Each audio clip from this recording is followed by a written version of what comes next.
말씀 속에 있는 그림자와 몸을 분별함으로 더욱 큰 은혜가 있으시기를 예수 그리스도의 이름으로 축원합니다. 본문에는 이것들은 장래일의 그림자이나 이렇게 말씀합니다. 이 본문 17절에서 그렇게 말하는 것은 16절에 말하는 네 가지를 이것들이라고 말하는 겁니다. 첫 번째는 먹고 마시는 것, 절기나 초하루나 안식일, 이것들은 장래일의 그림자라고 말씀하고 있습니다. 우리가 이것에 대해서 지금 꽤 오랜 시간 살펴보고 있는데요, 이 본문에 말씀하는 이 네 가지, 이것은 율법에 기록이 된 겁니다. 율법이라고 하면 율법서라고 불리우는 모세 오경에 기록됐다는 말씀이지요. 이 모세 오경은 누가 기록했느냐? 모세가 기록한 것입니다.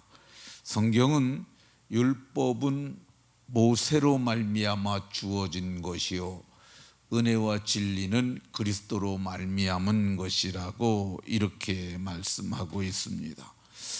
우리는 그 율법, 오늘 본문에 말씀하는 율법의 네 가지, 먹고 마시는 것, 그 다음에 절기를 살펴보고 있는데요, 이스라엘에는 3대 절기가 있고 7대 절기가 있습니다. 근데 여기에서는 7대 절기를 살펴봄이 맞고요, 그 절기 7가지 중에서 우리가 3가지를 살펴봤고 오늘 4번째 절기를 살펴보려고 합니다. 첫 번째, 이스라엘이 유월절 절기를 지켰는데 그 유월절은 그리스도의 그림자라고 할 것입니다.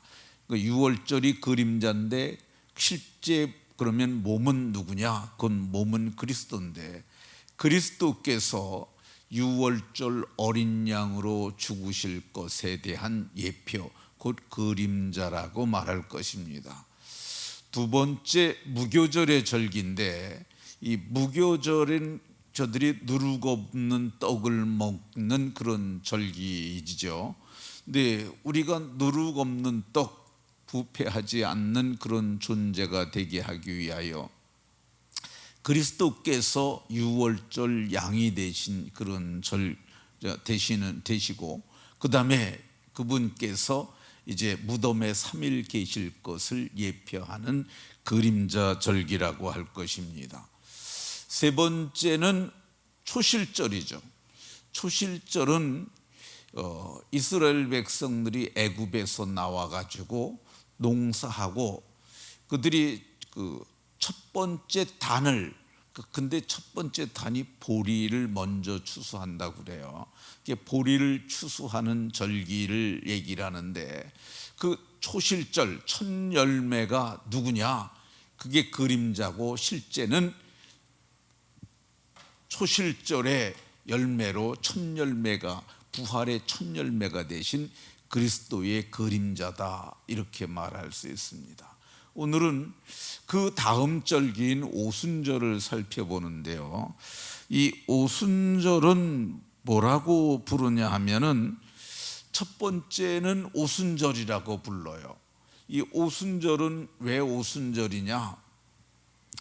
이 초실절을 지나고 나서 7주를 지난 안식일 이튿날, 그러니까 7주가 되면은 7은 49잖아요. 그 다음 날까지 합하여 오순절이라고 이렇게 부릅니다. 오순절의 다른 이름은 맥추절이기도 한데요, 이 맥추절을 지켜라, 성경에 이렇게 얘기를 하는데 그건 밀의 첫 추수가 시작되는 절기이기 때문에 그렇습니다. 여기서 얘기하는 맥은 밀을 뜻하는 거죠. 그리고 밀을 수확하는 절기이기 때문에 맥추절이라고도 하고요, 이날을 칠칠절이라고도 하는데 신명기 16 8장 10절을 보면 내 하나님 여호와 앞에 77조를 지키되 이렇게 말씀하고 있는 것을 볼 수가 있습니다.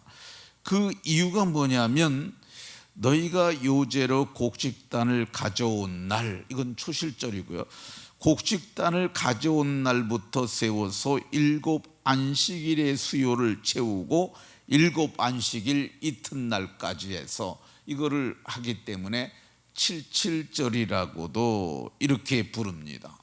근데 성경은 이것을 그림자절기라고 하는데, 이 성경이 이렇게 그 모세를 통해서 이 오순절을 말씀하고 있는데요, 이 이전에 이미 오순절에 중차대한 사건이 하나 있었습니다. 그것은 이스라엘 백성들이 시내 광야에 이르고 말씀을 받은 날, 십계명을 모세가 시내산에서 받은 그 날이 바로 오순절이었기 때문에 그렇습니다. 제가 말하는 날짜를 좀 세어보세요. 그러니까 정월 14일이 6월절이고요, 정월 15일부터 그들이 애굽의 고센을 떠납니다. 그러니까 정월달이 나머지가 16일이 되는 거죠. 15일부터 30일까지 더하면 16일이 되는 거죠.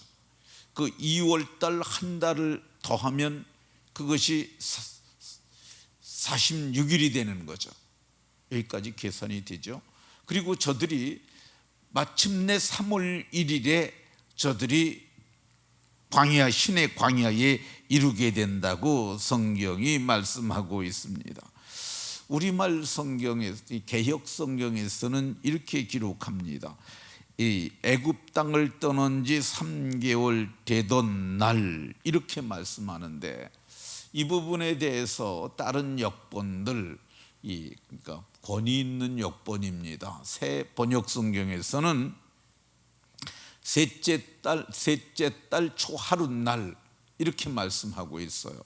그러니까 이 3월 달 하루가 포함이 되는 거잖아요. 그럼 47일이 되는 거죠.